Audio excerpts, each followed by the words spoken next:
শেষ চিঠি। রাহুল আর অনিক দুজন ছিল অটুট বন্ধুত্বের প্রতীক। ছোটবেলা থেকে একই স্কুল, একই কলেজ, জীবনের সব সুখ দুঃখ ভাগাভাগি করে চলতো তারা। হঠাৎ করেই অনিকের জীবনে আসে মিথিলা, মিষ্টি হাসি আর সরল মন। মিথিলাকে দেখে প্রথম দিন থেকেই অনিক হারিয়ে গিয়েছিল। বন্ধুর চোখের চাহনি রাহুল বুঝেছিল অনিক সত্যিই ভালোবেসে ফেলেছে। কিছুদিন পর অনিক সাহস করে মিথিলাকে তার মনের কথা জানায়। মিথিলাও হেসে বলেছিল, আমি তো কখনো না বলতে পারবো না। সেদিনের আনন্দে রাহুল নিজেও কেঁদে ফেলেছিল। বন্ধুর জীবনের খুশি যেন তার নিজের জীবনের চেয়েও বেশি গুরুত্বপূর্ণ ছিল। কিন্তু গল্পটা এখানেই শেষ হয়নি।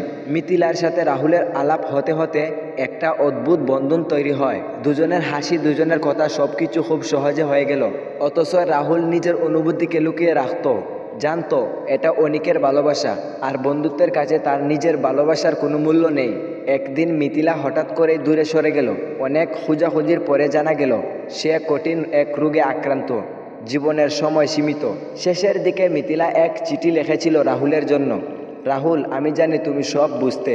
তুমি চেয়েছিলে অনিক আর আমি সুখী হই, কিন্তু আমি সবসময় তোমার চোখে দেখেছি এক অমলিন অনুভূতি।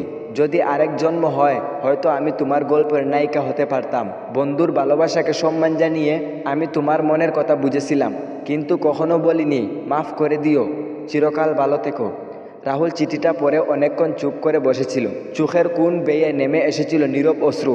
বন্ধুর ভালোবাসা, নিজের অনুভূতি আর এক অসমাপ্ত গল্প, সব একসাথে মিশে গিয়েছিল বিষাদে। তবুও রাহুল জানত জীবনের সবচেয়ে সুন্দর অনুভূতিগুলো হয়তো পূর্ণতা পায় না, কিন্তু তারা থেকে যায় হৃদয়ের গভীরে চিরকাল।